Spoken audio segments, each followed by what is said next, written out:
გამარჯობათ. მე დღეს განახებთ ჩემს წიგნებს და ერთ-ერთ წიგნს, რომელიც წავიკითხე ამ ზაფხულს. ეს არის ბიჭი ჩვენი კლასის ბოლო მერხზე, ონჯალი რაუფის წიგნი. ეს წავიკითხე ამ ზაფხულს და არის ძალიან კარგი წიგნი.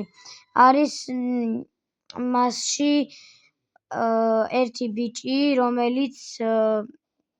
რომელსაც ყავს 3 მეგობარი და შემდეგ უკვე შემოემატებათ ერთი ახალი კლასელი, რომელიც არის ტოლვილი და ზის ბოლო მერხზე.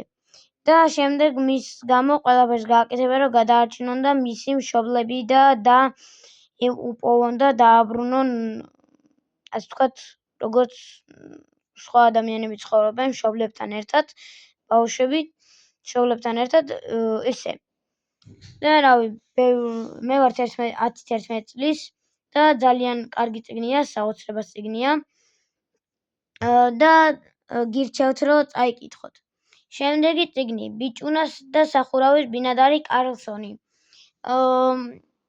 ეს შეიძლება თეატრებშიც და თეატრებში გენახოთ. ეს არის 7-დან 9 წლამდე. ეს ადრე წავიკითხე, წაკითხული მაქვს. არის ძალიან საინტერესო, გასართობი და ხანდახან სასაცილო. ამბები. აქაც იყო პატარ-პატარა ადგილებში სასაცილო ამბები. აქ არის ერთი ბიჭი, რომელიც თავისთვის თამაშობს ხოლმე და ერთ დღესაც ჩამოვიდა სახურავიდან ეს კარლსონი და გაუკვირდა და შემდეგ უკვე დამეგობრდნენ და ეს კარლსონი ატყვევდა და მოკლედ წაიკითხეთ და თქვენ თვითონ მივხვდებით, ძალიან კარგი წიგნია ესეც. შემდეგი ხვიჩა კვარაცხელიას წიგნი. ესეც კარგია, ვისაც ფეხბურთი გაინტერესებთ და გიყვართ კვარაცხელია. გირჩევთ, რომ ეს წაიკითხოთ, ძალიან კარგი წიგნია. გაიგებთ ბევრ რამეს კვარას შესახებ, მის მშობლებზე, მის ძმაზე და საერთოდ მის ოჯახზე.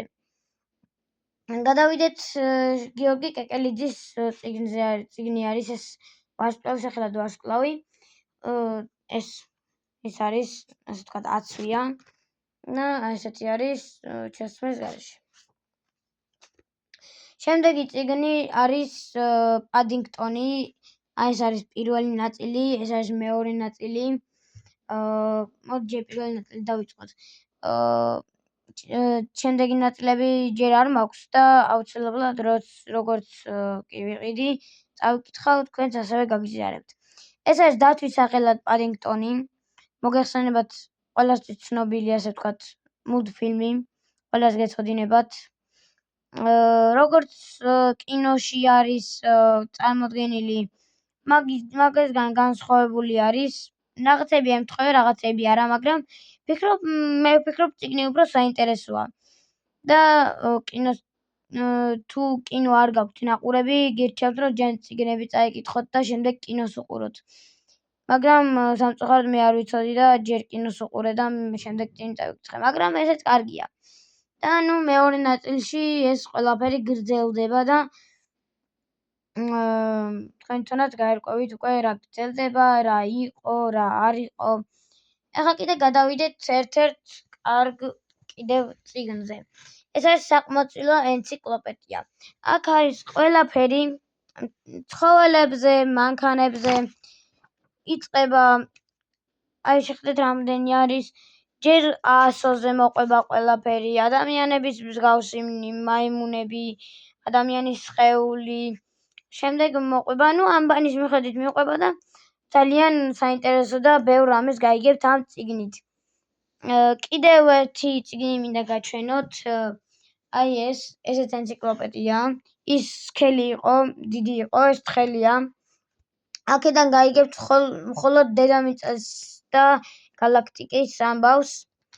აგერ არის ამბავი დედამიწის ისტორიაზე, დედამიწის სტრუქტურაზე,